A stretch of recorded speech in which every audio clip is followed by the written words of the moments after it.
there, and welcome to our show, The Shit No One Tells You About Writing. I'm best-selling author Bianca, and I'm joined by Cece Lira of Wendy Sherman Associates and Carly Waters of PS Literary. Hi everyone, today's guest is the internationally best-selling author of Girl in Snow and Notes on an Execution. She is a graduate of New York University's Gallatin School of Individualized Study. She works as a literary agent. It's my pleasure to welcome Danya Kukafka. Danya, welcome to the show. Thank you so much for having me. I'm very excited to be here. I am so excited to have you here because Cece told me ages ago how amazing Notes on an Execution was. She was like, oh my God, you have to read it. You have to read it. And I read it and loved it.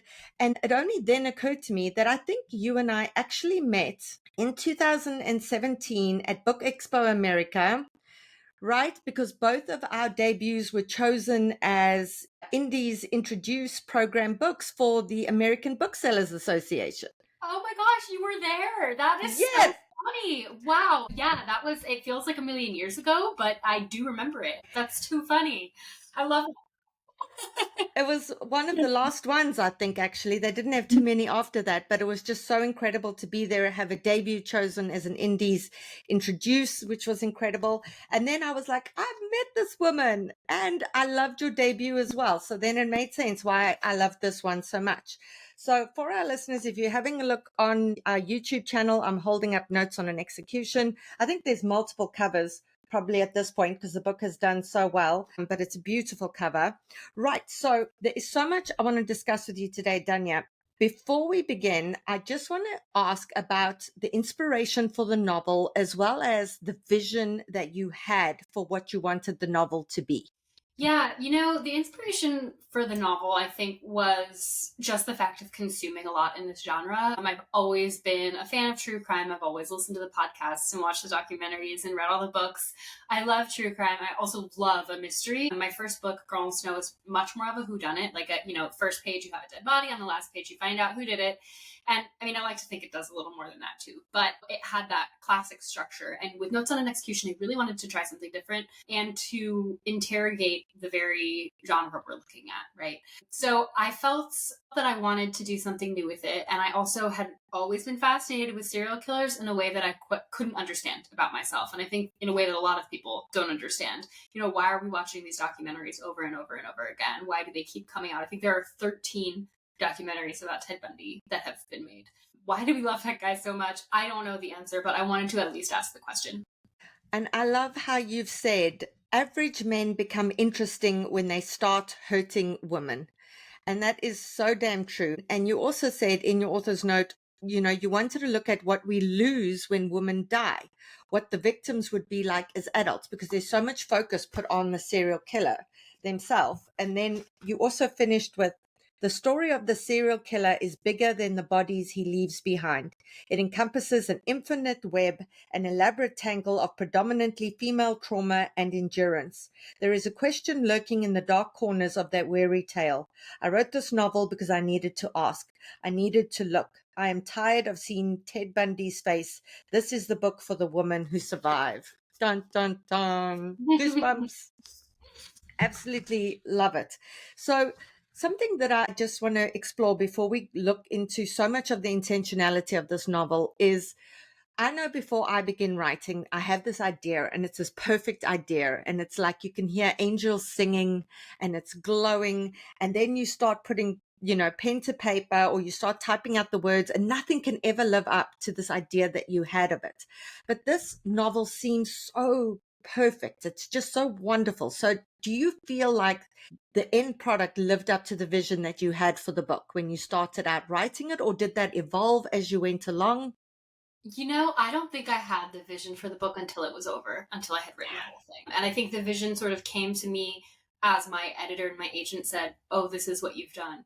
And I was like, "Oh, I think this is what I've done." And it took them telling me what I've done to understand it. I don't think that I had any intention of going to make any particular statements or do anything specific. I mean, the inspiration from where the book came from, of course, had its intention, but I did not think of that as I was writing each page. I was just trying to tell a story, I think. and sort of what it means to people and what has been layered over it on top of as a narrative comes from the read rather than the writing, I think. Yeah. And I think that's why it's so important to have people reading your work because, I know for our listeners, you're going to go, oh, I don't have an agent. I don't have an editor. But in terms of beta readers, in terms of first readers, it's so important because sometimes we're not quite sure what we're trying to do. And it is so wonderful to have somebody read it and go, this is what I took away. This is what, really stands out for me. Yeah, and the book actually, I mean, this book went through so many iterations. I'm glad you think it succeeds on the page because for a long time it really didn't. When I first started writing it, it was told in a completely different format from completely different perspectives. And my agent read it and sort of said, this is not it at all. Start over. I'm not interested. But I am interested in this one aspect. So flip it and make it that book instead. And I did. And I think that process really helped me define what I wanted it to be as well. I love that. I'm fascinated by that because I'm so fascinated by the evolution of story, how you begin thinking this is the main character or this is what the story is. And as you write or as you get feedback, you realize that wasn't really it. So in terms of that, I want to look at so much of the intentionality you brought to every decision you made about the novel. And that's clear now to me in terms of the rewrite, Mm-hmm. how intentional these things were. So we're going to go through each of that because I keep saying on the podcast, it doesn't matter what you do, just do it with intentionality. Right. For our listeners, let me read the back copy just so that for those of you who aren't familiar with the book, I just want to give you a bit of orientation here. So Ansel Packer is scheduled to die in 12 hours. He knows what he's done and now awaits execution, the same chilling fate he forced on those girls years ago. Through a kaleidoscope of woman, a mother, a sister, a homicide detective, we learn the story of Ansel's life. We meet his mother, Lavender, a 17-year-old girl pushed to desperation. Hazel, twin sister to Ansel's wife, forced to watch helplessly as her sister's relationship threatens to devour them all. And finally, Safi, the homicide detective hot on his trail. As the clock ticks down, these three women sift through the choices that culminate in tragedy, exploring the rippling fissures that such destruction inevitably leaves in its wake. Blending breathtaking suspense with astonishing empathy, Notes on an Execution presents a chilling portrait of womanhood as it simultaneously unravels the familiar narrative of the American serial killer, asking readers to consider the false promise of looking for meaning in the psyches of violent men. Okay, so the first thing in terms of intentionality is we begin with Ansel when there's just 12 hours to go until he's going to be executed. All the other POVs are written in the third person, but he's written in the second person, right? So why that choice?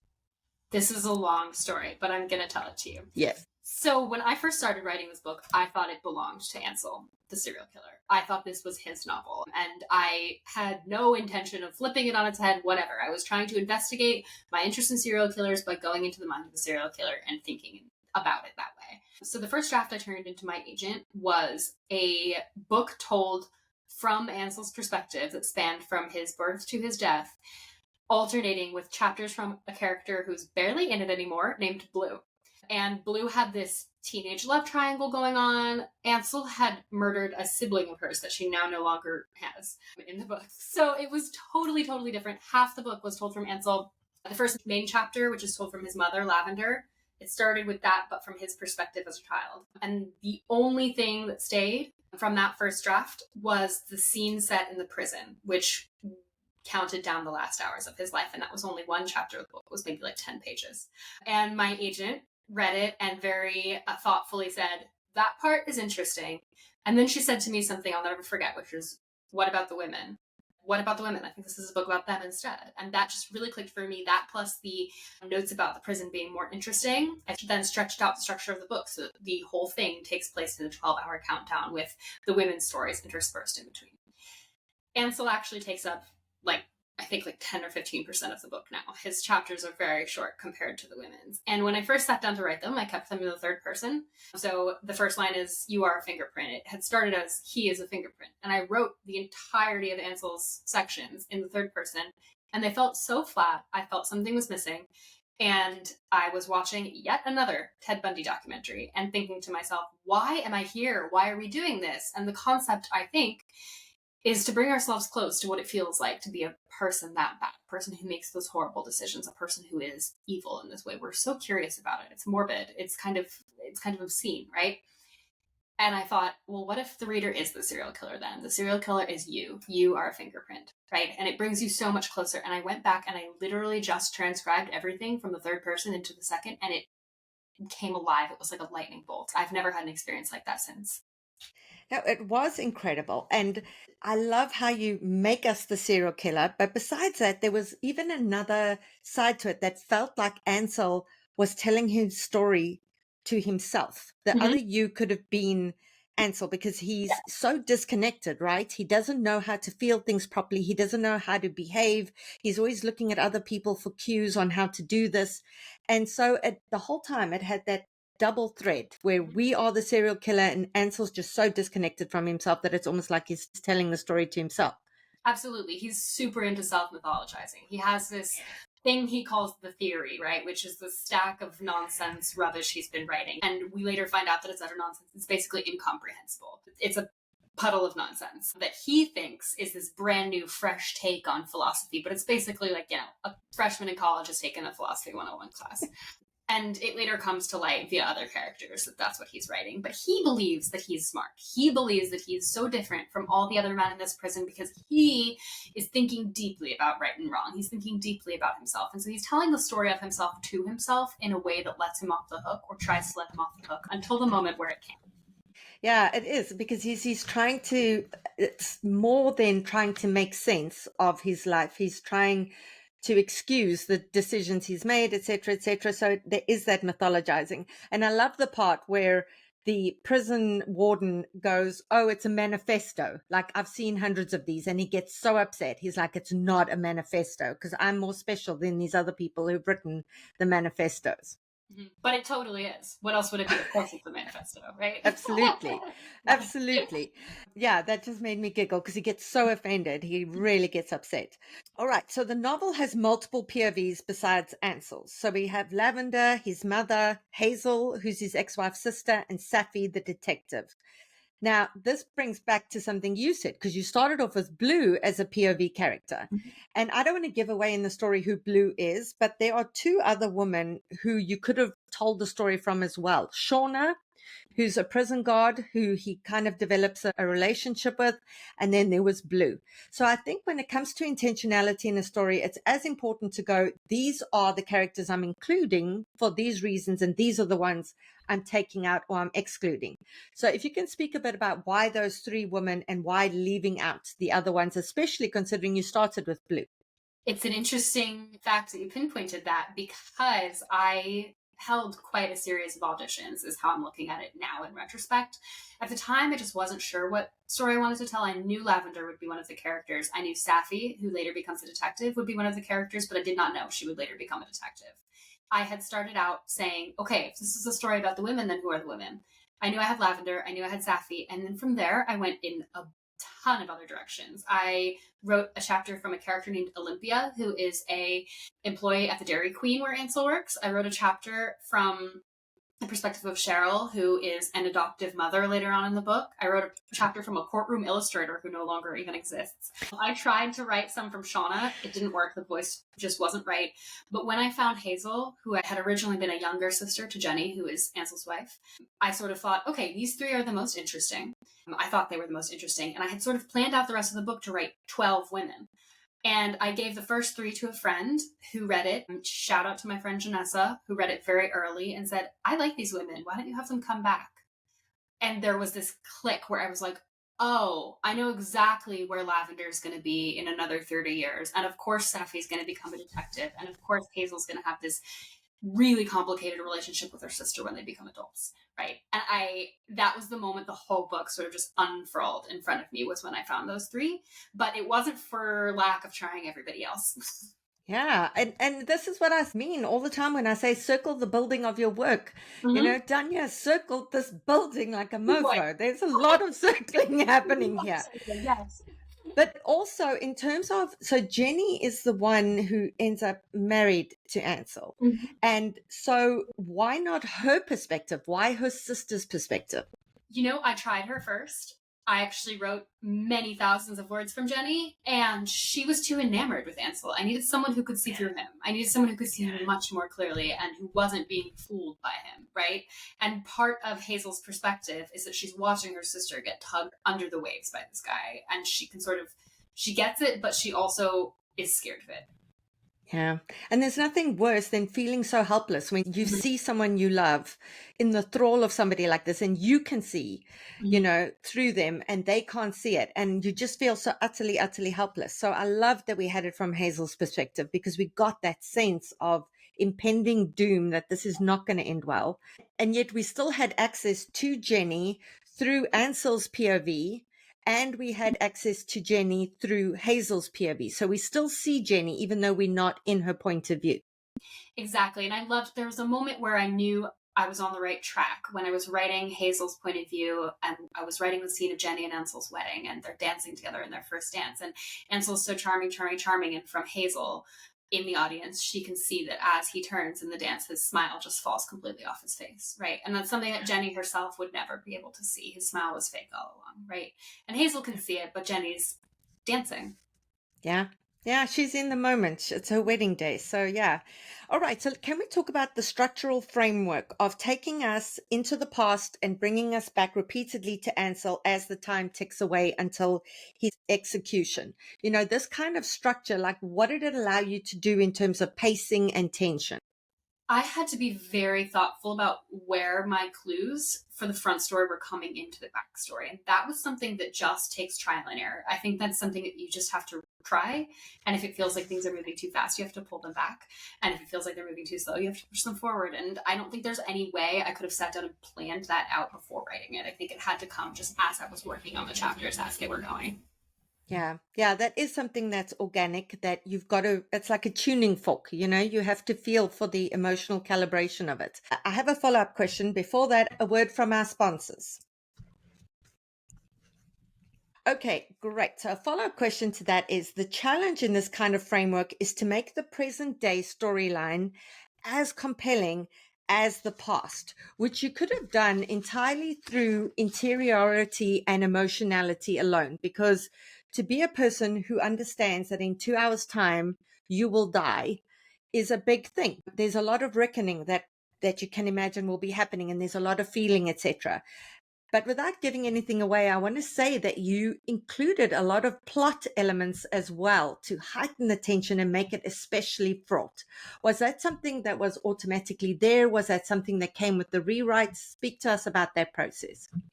Yes, that was always there because I knew that you cannot count down from 12 hours for someone who knows he's going to die. He has to believe he's not going to for at least half of those 12 hours, right? And that was where the plot points really came in. He has this prison guard named Shauna who he's sort of manipulated into believing that she can break him out of prison, that he's not going to die. So he opens the book.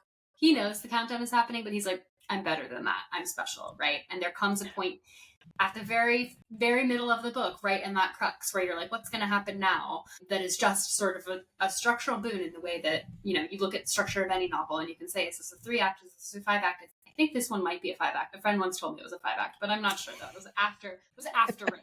But you can see within the structure of the book that he has a moment of changing and a moment of recognition and realization that I think was extremely necessary and heightened the tension. I think if that wasn't there, it would fall very flat.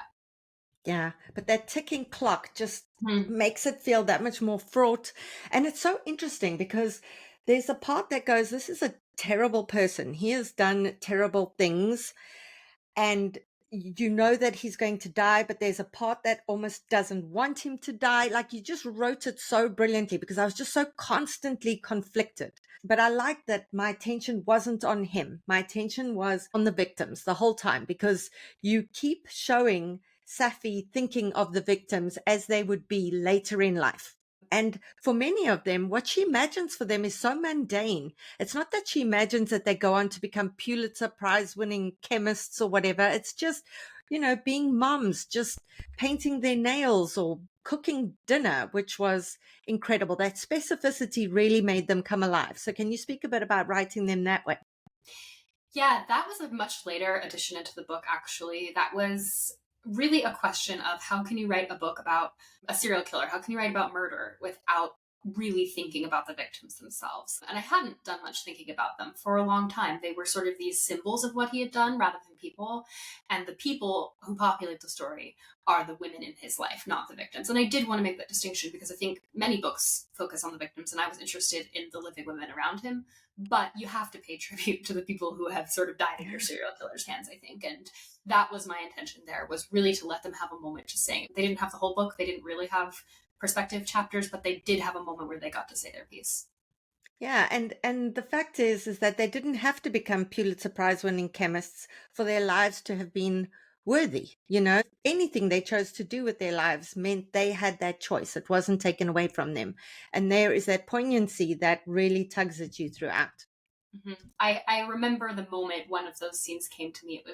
I had gone, it was a Sunday. I don't usually write on Sundays, but I'd gone to brunch for a friend's birthday and came home and just had this image in my head. And I sat down to write it just immediately because I had pictured one of the victims, Izzy, has this image of herself on her grandpa's sailboat in Tampa. She's peeling an orange and she's smelling it. And I was able to give her life in that moment in a way that she does not get to live the rest of her life.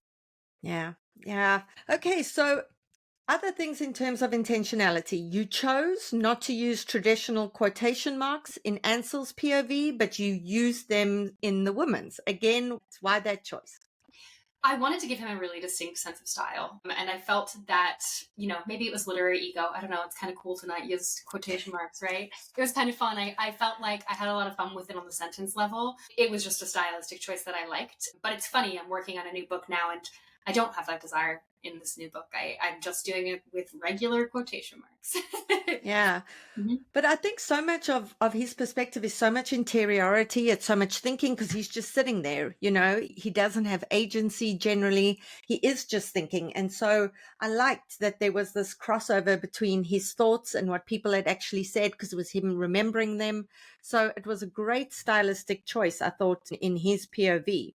What I also loved is that you had each of the POV characters grappling with existential themes like meaning and choice and what it means to be a good person.